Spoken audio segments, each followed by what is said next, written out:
Hello students, welcome to Bansal classes online. I am Jaisingh Suryavanshi.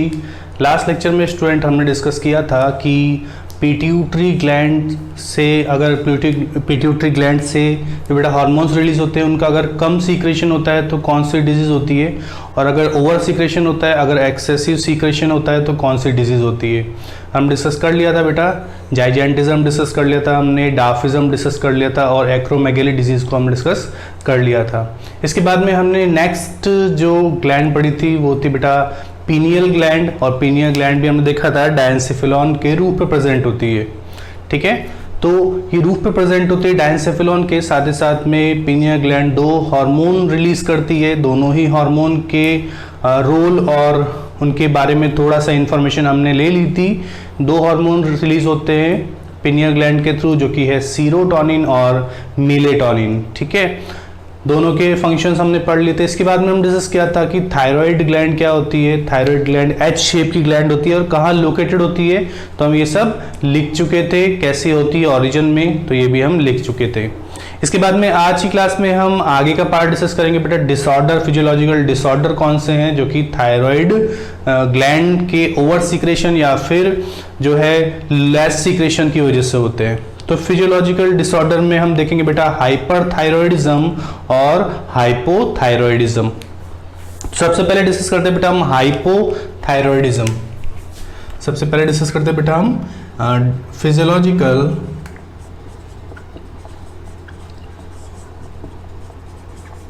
Disorder related to या related with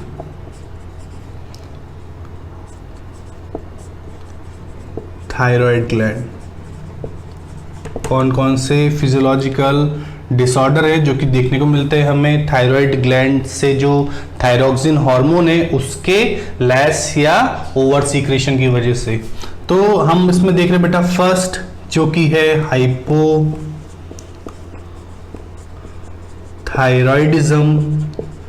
hypothyroidism कैसे होता है बेटा, इसको बोलते हैं आयोडीन डेफिशिएंसी गॉइटर। ठीक है, इसको क्या बोलते हैं, आयोडीन डेफिशिएंसी गॉइटर। क्लियर। अभी क्या होता है आयोडीन डेफिशिएंसी गॉइटर के अंदर, ये तो आपको समझ में आ गया होगा कि ये आयोडीन की कमी से होती है बेटा। साथ ही साथ में ये माइल्ड फॉर्म है, माइल्ड फॉर्म ऑफ गॉइटर है बेटा। ठीक है, गॉइटर की सबसे लेस टाइप की फॉर्म है ये।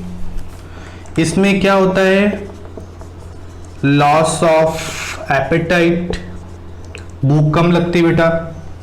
ठीक है, वेट लॉस, ठीक है, body weakness. Clear. Normal eyeball, ठीक है, रिड्यूस्ड हार्ट बीट। क्लियर। तो ये सारे हमें कुछ इसके सिम्टम्स देखने को मिलते हैं जब हमारी बॉडी के अंदर आयोडीन की डेफिशिएंसी होती है। तो इसकी वजह से जो हमें डिसऑर्डर होता है उसका नाम क्या है बेटा, हाइपोथायरॉयडिज्म। और जो डिजीज है, कौन कौन सी डिजीज होती हैं, अलग अलग टाइप की डिजीज होती हैं जो कि हम अभी डिस्कस करेंगे।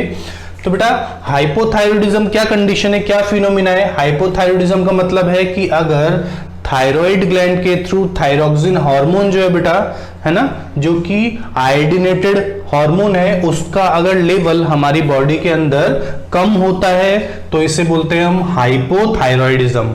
हाइपोथायरॉयडिज्म एक माइल्ड फॉर्म है गॉइटर की। गॉइटर क्या होता है बेटा, जब हमारी थायराइड ग्लैंड एनलार्ज हो जाती है, स्वेल हो जाती है, तो उसी को बोलते हैं हम गॉइटर। लेकिन ये जो हाइपोथायरॉयडिज्म है ये माइल्ड फॉर्म है, जल्दी ट्रीट हो सकती है अगर हम आयोडीनेटेड डाइट लें। ठीक है, तो माइल्ड फॉर्म है ये। साथ ही साथ लॉस ऑफ एपेटाइट, ठीक है, इसमें भूख जो होती है वो कम हो जाती है।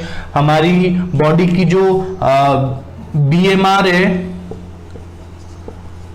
ठीक है, जो हमारी बॉडी की बीएमआर रेट है, बीएमआर रेट वो भी क्या हो जाती है, कम हो जाती है। साथ ही साथ में वेट लॉस हो जाता है बेटा, वेट कम होना स्टार्ट हो जाता है, बॉडी वीकनेस हो जाती है वेट लॉस की वजह से। नॉर्मल आई बॉल होते हैं इसमें। नॉर्मल आई बॉल का मतलब क्या बेटा, कि ऐसे ही नॉर्मल होते हैं, बाहर की तरफ निकले नहीं होते, है ना। प्रोट्रूडस आई बॉल नहीं होते, बाहर की तरफ निकले नहीं होते। अभी हम देखेंगे आगे हाइपरथायरॉयडिज्म में, जहां पर आई बॉल जो होते हैं बाहर की तरफ निकले होते हैं बेटा।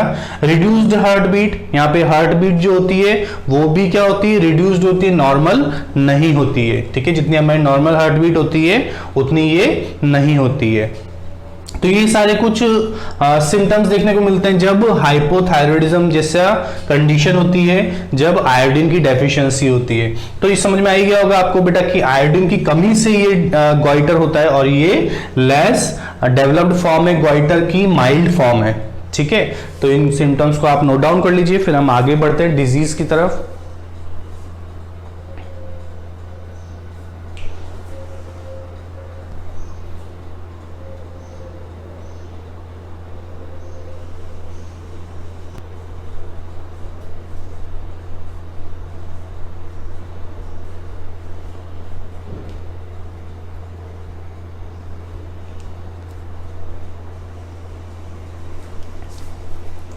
ठीक है बेटा, हमने देखा कि हाइपोथायरॉयडिज्म क्या होता है। हाइपोथायरॉयडिज्म फिनोमिना क्या है बेटा, कि यहाँ पर लेस सीक्रेशन होता है थायरोक्सिन हार्मोन का, और इसको बोलते हैं बेटा आयोडीन डेफिशिएंसी गॉइटर। जब आयोडीन की या फिर थायरोक्सिन हार्मोन का लेवल हमारी बॉडी के अंदर कम हो जाता है, तब इस कंडीशन को क्या बोलते हैं हम, हाइपोथायरॉयडिज्म।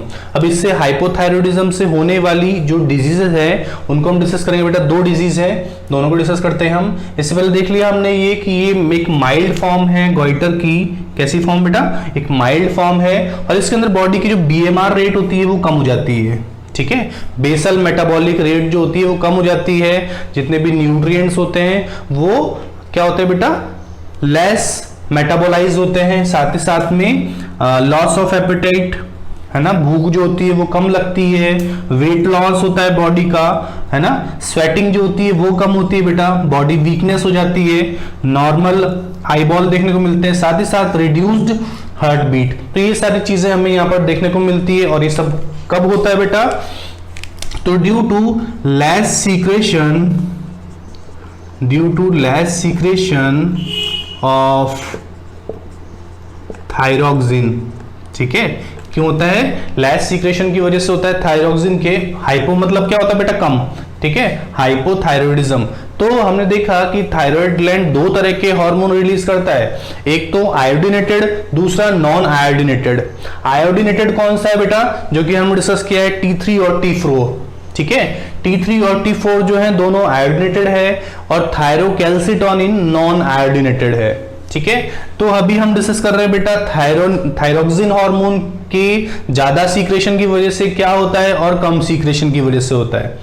ज्यादा सीक्रेशन के लिए टर्म यूज करते हैं बेटा हम हाइपर सीक्रेशन। ठीक है, तो क्या बोल सकते हैं हम, हाइपर थायरॉयडिज्म। यहां पर हम हाइपोथायरॉयडिज्म बोल रहे हैं, मतलब बेटा हाइपो का मतलब क्या होता है, less secretion of thyroid hormone. ठीक है, less secretion of thyroid hormone. और अभी हम किस हार्मोन के बारे में बात कर रहे हैं, तो थायरोक्सिन हार्मोन के बारे में। तो इसीलिए थायरोक्सिन हार्मोन का जब लेवल कम होता है तो उस कंडीशन को बोलते हैं हम हाइपोथायरॉयडिज्म। अब हम देखेंगे हाइपोथायरॉयडिज्म की वजह से कौन कौन सी डिजीज होती हैं। तो आगे डिस्कस करते हैं बेटा हम कौन कौन सी डिजीज होती हैं। ये लिख लिया होगा आपने।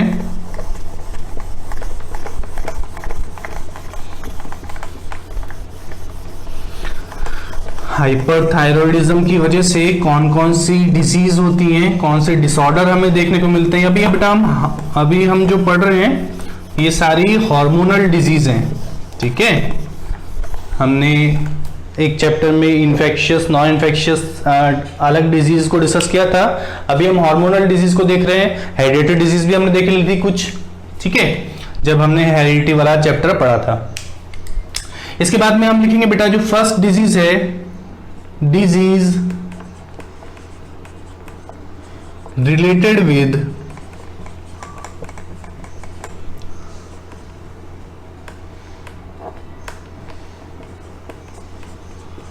हाइपोथायरॉयडिज्म कौन कौन सी डिजीज है? तो फर्स्ट डिजीज है बेटा जिसका नाम है क्रेटिनिज्म। ठीक है, जो फर्स्ट डिजीज है उसका नाम है क्रेटिनिज्म। अब इस डिजीज के अंदर हमें क्या सिम्टम्स देखने को मिलते हैं? तो देखने को मिलते हैं बेटा इसमें mentally retarded infants and children. जो यहाँ पे हमें चिल्ड्रन देखने को मिलते हैं, जो इन्फेंट्स देखने को मिलते हैं, बच्चे जो होते हैं बेटा वो कैसे होते हैं? मेंटली रिटार्डेड होते हैं, उनका आईक्यू लेवल काफी कम होता है। ठीक है, delayed development of sex gland, sex organs and secondary sexual characteristics. ठीक है, तो क्या इसमें कंडीशन देखने को मिलती है? जो बेटा ये क्रेटिनिज्म डिजीज है इसमें मेंटल रिटार्डनेस वाली कंडीशन देखने को मिलती है। बच्चे जो होते हैं उनका आईक्यू लेवल काफी कम होता है। ठीक है, मेंटली थोड़े पुअर होते हैं। Delayed development of sex gland, जो सेक्स ग्लैंड होती है बेटा और जो ऑर्गन्स होते हैं वो देरी से डेवलप होते हैं, जिसकी वजह से यहाँ पर सेकेंडरी सेक्सुअल कैरेक्टरिस्टिक्स भी देरी से अपीयर होते हैं। तो ये है फर्स्ट डिजीज बेटा जिसका नाम है क्रेटिनिज्म। और ये क्यों होती है? Due to less secretion of thyroxine hormone. लिख सकते हैं यहाँ पर, वेट,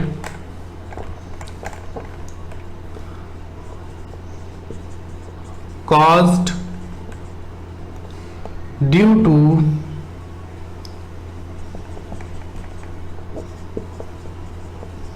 less secretion of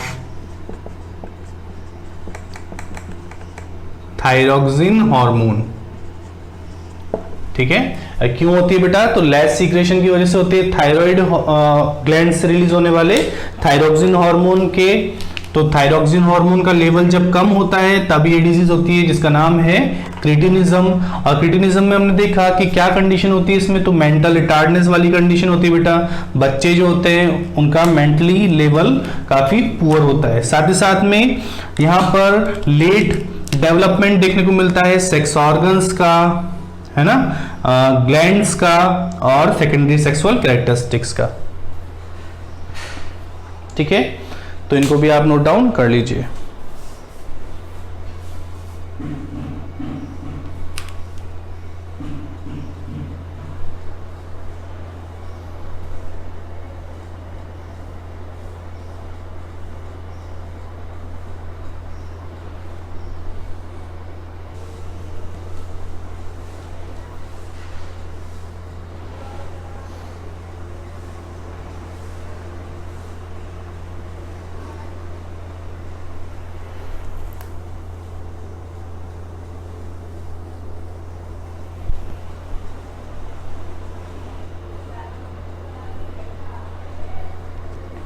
ठीक है बेटा, आगे डिस्कस करते हैं हम सेकंड जो डिजीज है जो कि हाइपोथायरॉयडिज्म की वजह से होती है। लिखते हैं हम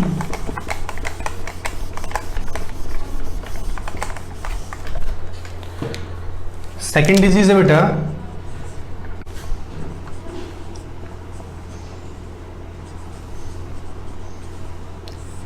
ठीक है, जो नेक्स्ट डिजीज है उसका नाम है मिक्सोडिमा। तो इसमें क्या सिम्टम्स देखने को मिलते हैं?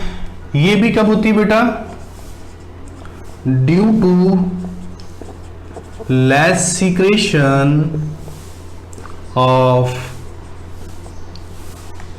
Thyroxine hormone. ये कब होती है? थायरोक्सिन हार्मोन के लेस सीक्रेशन से। ठीक है, इसके बाद में लिखते हैं बेटा कैसा अपीयरेंस देखने को मिलता है इसमें? तो इसमें पफी फेस अपीयरेंस देखने को मिलता है। ठीक है, कैसा अपीयरेंस देखने को मिलता है बेटा? पफी फेस अपीयरेंस देखने को मिलता है। स्वलन लिप्स देखने को मिलते हैं बेटा।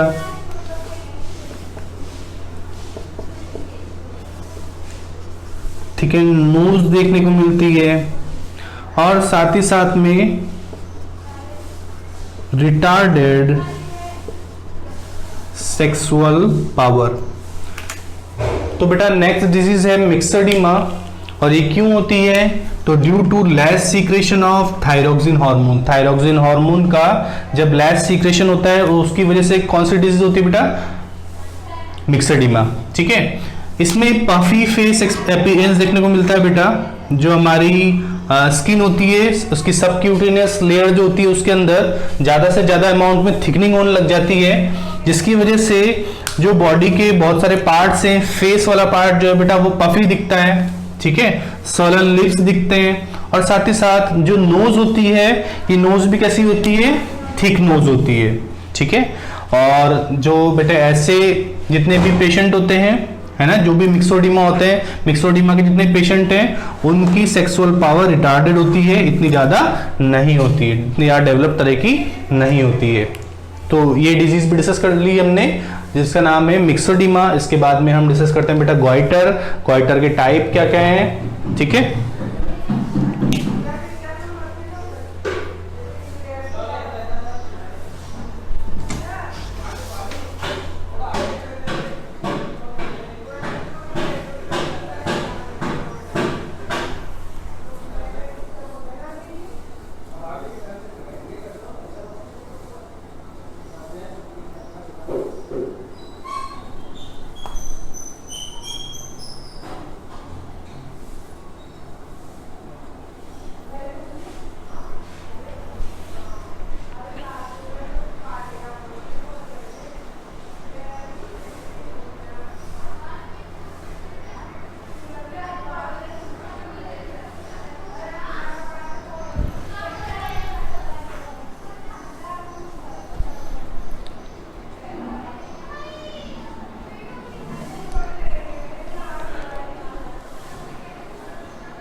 ठीक है बेटा, इसको रफ कर रहा हूं मैं।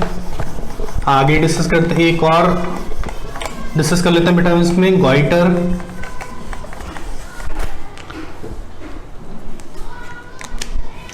थर्ड डिस्कस कर लेते हैं बेटा इसमें हम गॉइटर। ठीक है, तो ये इसमें भी गॉइटर जो होते हैं बेटा वो दो तरह के होते हैं। एक होता है बेटा इसमें सिंपल गॉइटर, सिंपल गॉइटर। ठीक है, सिंपल गॉइटर कब होता है बेटा? Due to deficiency of iodine in diet. ठीक है, ये कब होती है बेटा? जब आपकी डाइट में आयोडीन की डेफिशिएंसी हो। ठीक है, तो डाइटरी आयोडीन की डेफिशिएंसी से ये डिजीज होती है। इसके बाद में जो सेकंड है बेटा उसका नाम है एंडेमिक गॉइटर। एंडेमिक गॉइटर क्या होता है बेटा? एंडेमिक, एंडेमिक का मतलब होता है बेटा जो कि एक पर्टिकुलर रीजन में देखने को मिले। तो एंडेमिक गॉइटर के पेशेंट हमें कहां ज्यादा देखने को मिलते हैं? कहां ज्यादा होता है ये गॉइटर? तो हिली एरियाज में होता है। ठीक है, occurs in hilly areas where soil and groundwater are deficient. ठीक है, occurs in hilly areas where soil and groundwater are deficient in iodine. कहाँ होता है बेटा? जहां पे हिली एरियाज होते हैं वहां पर ये एंडेमिक गॉइटर देखने को मिलता है बेटा। क्यों? क्योंकि जो हिली एरियाज रहते हैं बेटा उनकी सॉइल के अंदर या फिर ग्राउंड वाटर के अंदर आयोडीन की कमी होती है, तो इसीलिए उन एरियाज को बोलते हैं बेटा गॉइटर बेल्ट एरियाज। ठीक है, क्या बोलते हैं? गॉइटर बेल्ट एरियाज, जहां पर हिली एरियाज होते हैं। तो हिली एरियाज जो सी लेवल होता है बेटा उससे काफी ऊपर होते हैं, जिसकी वजह से वहां तक जो सॉइल के अंदर बेटा आयोडीन है उतने ज्यादा अमाउंट में नहीं होता है, कमी होती है सॉइल के अंदर आयोडीन की, और साथ ही साथ वाटर के अंदर भी कमी होती है बेटा। उसी वाटर को प्लांट एब्जॉर्ब करते हैं। तो प्लांट के जितने भी प्रोडक्ट्स होते हैं बेटा, प्लांट के जितने भी हमें प्रोडक्ट मिलते हैं जैसे फ्रूट, वेजिटेबल्स, तो उनके अंदर भी आयोडीन की काफी ज्यादा कमी होती है। तो इसी वजह से उनको बोलते हैं गॉइटर बेल्ट एरियाज, और एंडेमिक गॉइटर भी उन्हीं जगह पर देखने को मिलता है। ठीक है, सिंपल गॉइटर क्या होता है बेटा, जब हम खाने के अंदर आयोडीन सफिशिएंट अमाउंट में नहीं खा रहे हैं, आयोडीनेटेड साल्ट का यूज नहीं कर रहे हैं, है ना, हम ऐसी वेजिटेबल्स नहीं खा रहे हैं, ऐसे फ्रूट्स नहीं खा रहे हैं बेटा इसके अंदर आयोडीन का अमाउंट हो, तो जिसकी वजह से ये डिजीज होती है, इसका नाम है सिंपल गॉइटर। ठीक है, साथ ही साथ में हम यहाँ पर ऊपर ही ट्रीटमेंट लिख देते हैं बेटा। ट्रीटमेंट क्या है इसका, ठीक है, इसको भी आप नोट डाउन कर लेना। तो लिख लेते हैं इसमें जैसे iodinated tablets, use of iodinated tablets and consumption of iodine in diet. ठीक है, तो ट्रीटमेंट क्या है बेटा इसका, इसके लिए आयोडीनेटेड टैबलेट्स खाई जाती हैं और साथ ही साथ अपनी जो डाइट है उसके अंदर आयोडीन वाले सप्लीमेंट्स का यूज किया जाता है। ठीक है, तो इनको आप लिख लीजिए।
ठीक है बेटा, यहाँ तक हमने देख लिया कि सिंपल गॉइटर क्या होता है और साथ ही साथ एंडेमिक गॉइटर क्या होता है। हमने देखा कि सिंपल गॉइटर आयोडीन की हमारे डाइट में, जो हम डाइट ले रहे हैं बेटा उसके अंदर आयोडीन की जब कमी होती है तो उसकी वजह से जो गॉइटर होता है बेटा उसको बोलते हैं सिंपल गॉइटर। दूसरा एंडेमिक गॉइटर, एंडेमिक का मतलब क्या होता है बेटा, जो कि एक पर्टिकुलर रीजन में देखने को मिलता है गॉइटर, उसे बोलते हैं हम एंडेमिक गॉइटर। तो एंडेमिक गॉइटर या फिर जो है गॉइटर बेल्ट एरियाज कौन से होते हैं बेटा, जो कि हिली एरियाज होते हैं। अब हिली एरियाज में ये क्यों होता है बेटा, क्योंकि हिली एरियाज सी लेवल से काफी ऊपर होते हैं, तो वहां तक जो है सॉइल के अंदर जो है साल्ट नहीं पहुंच पाता बेटा, इसीलिए वहां पर जो सॉइल होती है, जो ग्राउंड वाटर होता है उसके अंदर जो है आयोडीन की काफी कमी होती है। ठीक है, जो प्लांट होते हैं बेटा, प्लांट के अंदर भी आयोडीन की कमी हो जाती है, प्लांट के जितने प्रोडक्ट्स होते हैं उनके अंदर भी आयोडीन की कमी हो जाती है। तो सॉइल और ग्राउंड वाटर के आयोडीन की कमी की वजह से इन एरियाज में ये गॉइटर डिजीज होती है। ठीक है, इसके बाद हमने देखा कि ट्रीटमेंट क्या क्या हो सकता है, तो हमें आयोडीनेटेड साल्ट का यूज करना चाहिए बेटा और साथ ही साथ में आयोडीन टैबलेट्स का यूज करना चाहिए जिसके अंदर थायरोक्सिन हार्मोन का ही लेवल हमारी बॉडी के अंदर इंप्रूव होता है। ठीक है, जिसकी वजह से हमारी बॉडी के अंदर थायरोक्सिन हार्मोन का लेवल इंप्रूव होता है, बढ़ता है, क्योंकि ये सब क्यों हो रही है बेटा, कमी की वजह से हो रही है। ठीक है, या फिर जो मराइन फिशेज होती है उनका यूज कर सकते हैं हम डाइट में, तो उससे भी ये डिजीज ट्रीट हो सकती हैं। ठीक है, इसके बाद में हम डिस्कस करेंगे हाइपरथायरॉयडिज्म। ठीक है, अभी तक हमने हाइपोथायरॉयडिज्म और हाइपोथायरॉयडिज्म से होने वाली साथ के साथ डिजीज को डिस्कस कर लिया है। इसके बाद हम नेक्स्ट जो डिस्कस करेंगे बेटा वो है, जो नेक्स्ट हम डिस्कस करेंगे बी नंबर पे, वो कौन सा है बेटा, हाइपर थायरॉयडिज्म। ठीक है, फर्स्ट हम डिस्कस किया हाइपोथायरॉयडिज्म और इसके बाद हम डिस्कस कर रहे हैं बेटा हाइपर थायरॉयडिज्म। और क्या होता है बेटा हाइपरथायरॉयडिज्म, मतलब excessive secretion of thyroxine hormone. ठीक है, जब एक्सेसिव सीक्रेशन होता है थायरोक्सिन हार्मोन का, तो इसकी वजह से जो होने वाली डिजीज होती है वो किसके अंदर आती है बेटा? हाइपरथायरॉयडिज्म के अंदर। और क्या क्या कंडीशन देखने को मिलती है इसके अंदर बेटा हमें? तो इसमें देखने को मिलता है हमें बेटा एक्सेसिव स्वेटिंग, ठीक है, साथ ही साथ में इंक्रीज्ड बीएमआर, जो बेटा हमारी बेसल मेटाबॉलिक रेट है वो क्या होती है? बढ़ जाती है। बेसल मेटाबॉलिक रेट जो होती है बेटा वो बढ़ जाती है। ठीक है, इंक्रीज्ड एपेटाइट, ठीक है, भूख भी जो होती है वो बढ़ जाती है। ठीक है, इरेगुलर हार्ट बीट भी बढ़ जाती है बेटा। ठीक है, ब्रीथिंग रेट भी इंक्रीज हो जाती है। तो ये सारी डिजीज हमें देखने को मिलती है बेटा। वेट गेन हो जाता है, वेट गेन ज्यादा हो जाता है बेटा। ठीक है, समझ में आया बेटा? तो यहां पर क्या हो रहा है? बीएमआर रेट बढ़ रही है हमारी बॉडी से। बीएमआर रेट के थ्रू जितने भी प्रोसेस रेगुलेट होते हैं वो सारे बढ़ रहे हैं। जैसे हमारी स्वेटिंग बॉडी से बढ़ गई है, ठीक है, हमारी बॉडी के अंदर एपेटाइट बढ़ गई है बेटा, हार्ट बीट जो है बढ़ गई है या फिर इरेगुलर हो गई है, बॉडी वेट बढ़ गया है, स्वेटिंग बहुत ज्यादा हो रही है, और साथ ही साथ में प्रोट्रूजन ऑफ आई बॉल, जिसको बोलते हैं बेटा इज कॉल्ड, क्या बोलते हैं बेटा इसको? एक्सॉफ्थैल्मोस। ठीक है, क्या बोलते हैं? एक्सॉफ्थैल्मोस। तो इससे जो रिलेटेड डिजीज है बेटा हाइपरथायरॉयडिज्म से, वो कौन कौन सी है? तो हमने देख लिया कि क्या क्या होता है इसके अंदर। इसमें एक्सेसिव सीक्रेशन होता है बेटा थायरोक्सिन हार्मोन का, साथ ही साथ में एक्सेसिव स्वेटिंग देखने को मिलती है। बॉडी की जो बीएमआर रेट होती है वो काफी ज्यादा बढ़ जाती है। बेसल मेटाबॉलिक रेट जो होती है, जितने भी न्यूट्रिएंट है वो जल्दी मेटाबोलाइज होते हैं। साथ ही साथ में increased appetite, increased heart beat जो होती है इरेगुलर हो जाती है या फिर बहुत ज्यादा बढ़ जाती है। ठीक है, वेट गेन हो जाता है, और साथ ही साथ में प्रोट्रूजन ऑफ आई बॉल देखने को मिलता है। आई बॉल जो होते हैं बाहर की तरफ देखने को मिलते हैं, ठीक है, बाहर की तरफ निकले होते हैं, और इसी कंडीशन को बोलते हैं हम एक्सॉफ्थैल्मोस। ठीक है, इसीलिए इस डिजीज का नाम बेटा एक्सॉफ्थैल्मिक गॉइटर या फिर ग्रेव डिजीज। ठीक है, लिख देता हूं यहां पर। इससे जो रिलेटेड डिजीज हैं इनका नाम क्या है बेटा? इसको बोलते हैं एक्सॉफ्थैल्मिक गॉइटर या फिर ग्रेव डिजीज।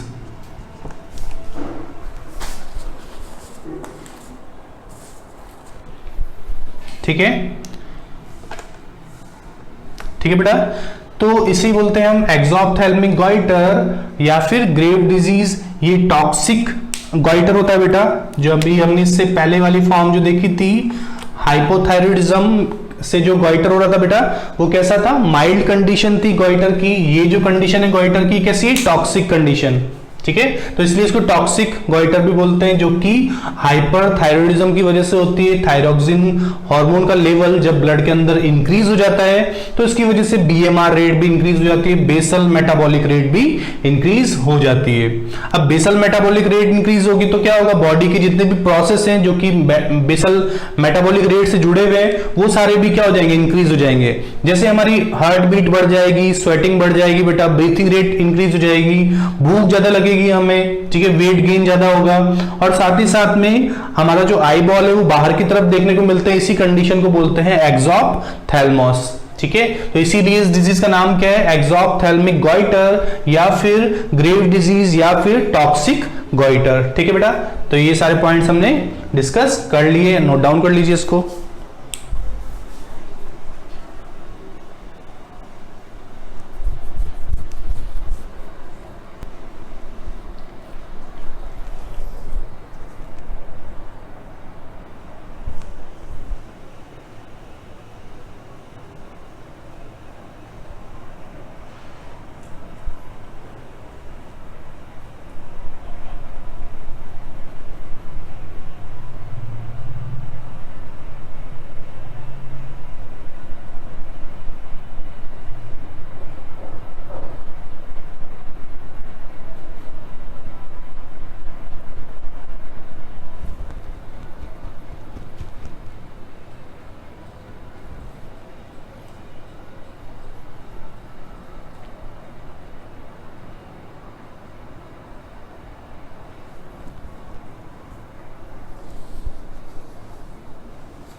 ठीक है, इसके बाद में हम डिस्कस करते हैं बेटा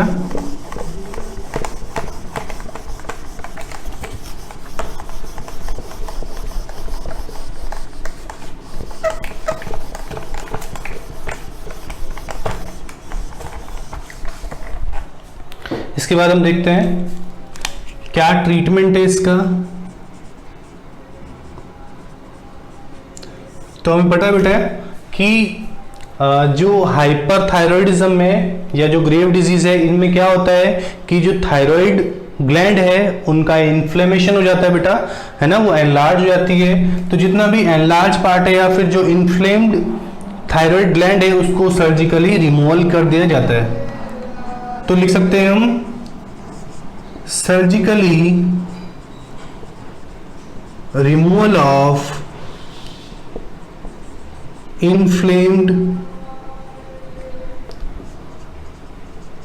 part of thyroid gland, जो थायराइड ग्लैंड है उसको सर्जिकली रिमूव कर दिया जाता है। इसके बाद में बेटा हम अनदर जो है इसका हार्मोन देखते हैं। तो another hormone is thyro calcitonin. हमने लिखा था लास्ट क्लास में थायरोकैल्सिटोनिन भी एक हार्मोन है, एक आयोडीनेटेड हार्मोन है बेटा जिसको बोलते हैं हम थायरोक्सिन, और दूसरा है थायरोकैल्सिटोनिन। तो थायरोकैल्सिटोनिन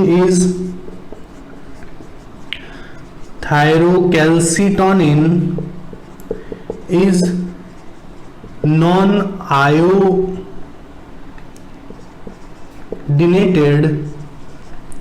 हार्मोन। ठीक है, which checks the concentration of calcium ion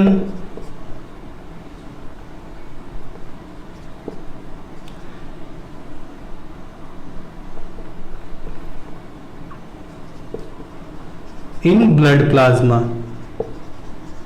ठीक है, तो ब्लड प्लाज्मा के अंदर कैल्शियम आयन की कंसंट्रेशन बनाए रखने का काम कौन करता है, थायरोकैल्सिटोनिन। कैल्शियम मेटाबॉलिज्म को कंट्रोल कौन करता है, रेगुलेट कौन करता है बेटा, तो थायरोकैल्सिटोनिन।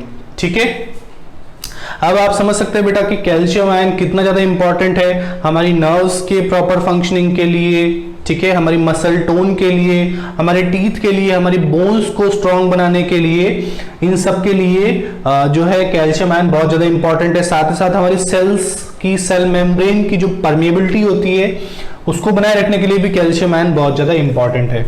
ठीक है बेटा, तो कैल्सिटोनिन जो है एक हार्मोन है, और कैसा हार्मोन है, नॉन आयोडीनेटेड हार्मोन है, और ये क्या करता है बेटा कि ब्लड प्लाज्मा के अंदर कैल्शियम लेवल को बनाए रखता है, जिसकी वजह से हमारी बोन्स जो होती है स्ट्रांग होती हैं। ठीक है, बोन्स को और टीथ को स्ट्रांग रखने में ये बहुत ही ज्यादा इंपॉर्टेंट है।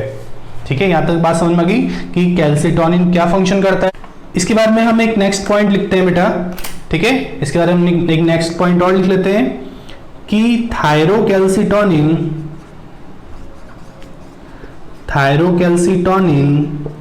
is antagonistic to parathormone secreted by parathyroid gland।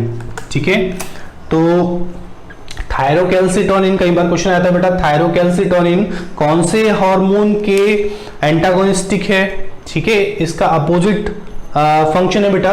Antagonistic का मतलब होता है अपोजिट। ठीक है, तो थायरोकैल्सिटोनिन और पैराथायरॉइड हार्मोन से रिलीज होने, पैराथायरॉइड ग्लैंड से रिलीज होने वाला जो बेटा पैराथार्मोन है। ठीक है, थायरोकैल्सिटोनिन और पैराथायरॉइड ग्लैंड के थ्रू रिलीज होने वाला पैराथार्मोन ये एक दूसरे के एंटागोनिस्टिक है। तो जैसे थायरोकैल्सिटोनिन जो फंक्शन करता है उसका अपोजिट फंक्शन कौन करता है, पैराथार्मोन। ठीक है, तो एंटागोनिस्टिक का मतलब समझ में आया बेटा कि दोनों के अपोजिट फंक्शन है। और पैराथार्मोन हार्मोन कौन रिलीज करता है, तो पैराथायरॉइड ग्लैंड। ठीक है, तो हमने देखा कि सबसे पहले तो कि हाइपरथायरॉइडिज्म अगर है तो थायराइड ग्लैंड क्या हो जाती है, एनलार्ज हो जाती है 2-3 टाइम्स। ठीक है, जितनी होती है नॉर्मल कंडीशन में उसकी 2-3 टाइम्स ज्यादा एनलार्ज हो जाती है ना, इन्फ्लेम्ड हो जाती है ना, स्वेल हो जाती है। तो जितना भी इन्फ्लेम्ड पार्ट बेटा उसको सर्जिकली रिमूव कर दिया जाता है। ठीक है, तो ये तो ट्रीटमेंट हो गया हाइपरथायरॉइडिज्म का। इसके बाद देखा हमने कि थायरोकैल्सिटोनिन एक और हार्मोन है जो कि थायराइड ग्लैंड के थ्रू रिलीज होता है, और ये कैसा है, तो ये नॉन आयोडीनेटेड है। सबसे फर्स्ट आपको पता होना चाहिए कि कैसा है, नॉन आयोडीनेटेड है। और ये क्या काम करता है, तो ब्लड प्लाज्मा के अंदर कैल्शियम लेवल को कंट्रोल करने का काम करता है। तो इसी वजह से हमारी बोन्स है ना स्ट्रांग होती हैं, बोन्स की स्ट्रांगनेस के लिए ये रेस्पॉन्सिबल है। और साथ ही साथ में इस थायरोकैल्सिटोनिन की जो एक्टिविटी है वो बिल्कुल एंटागोनिस्टिक है, किस हार्मोन से, तो पैराथार्मोन से। ठीक है, यहां तक समझ में आया बेटा, इसको फटाफट नोट डाउन कर लीजिए।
ठीक है बेटा। इसके बाद हम लिख लेते हैं डिसऑर्डर, तो एक पॉइंट लिखना है बस हमें।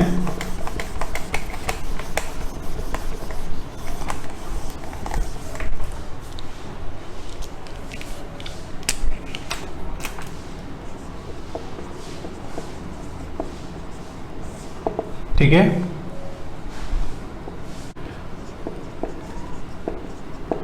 Deficiency of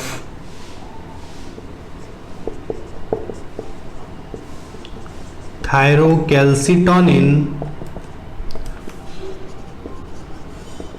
results in osteoporosis और लॉस ऑफ बोन डेंसिटी। ठीक है, तो बेटा ये जो थायरोकैल्सिटोनिन है, ये अभी हमने डिस्कस किया बेटा कि थायरोकैल्सिटोनिन जो है बहुत ही ज़्यादा इंपॉर्टेंट है हमारी बोन्स की स्ट्रांगनेस के लिए। और अगर इस थायरोकैल्सिटोनिन, या फिर सिंपली बोल सकते हैं हम बेटा कैल्सिटोनिन, कई बार शॉर्ट में लिखा होता है इसकी जगह टीसीटी। ठीक है, कई बार शॉर्ट में लिखा होता है टीसीटी, तो आपको समझ लेना है थायरोकैल्सिटोनिन के बारे में बात कर रहा है। तो थायरोकैल्सिटोनिन की अगर बॉडी के अंदर लेवल कम होगा तो उसकी वजह से जो डिजीज होती है इसका नाम है ओस्टियोपोरोसिस। अब ओस्टियोपोरोसिस डिजीज का मतलब क्या है बेटा, यहाँ पे ओस्टियो टर्म जो है, ओस्टियो टर्म किसको रिप्रेजेंट करती है, तो बोन्स को, और पोरस मतलब क्या है बेटा, होल्स।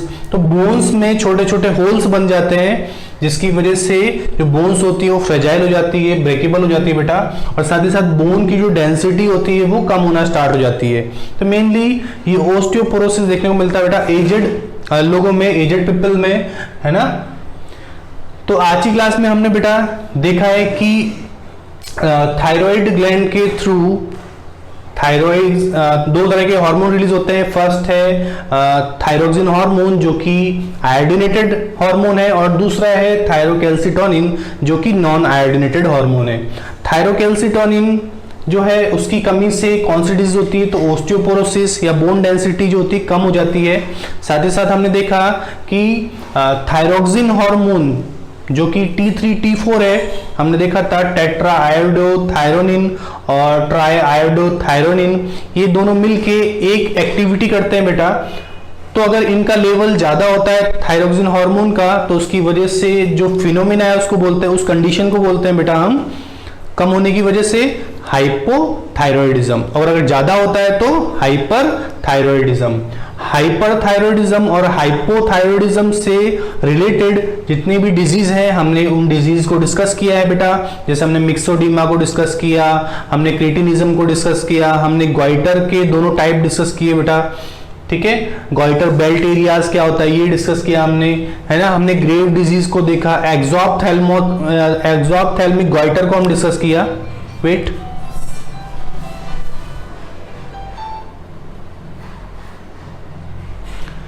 ठीक है बेटा, तो ये सारा पार्ट हमने कवर कर लिया है। आप अच्छे से इन सारे पॉइंट्स को लर्न कीजिए। मिलते हैं नेक्स्ट लेक्चर में, तब तक के लिए take care and good luck.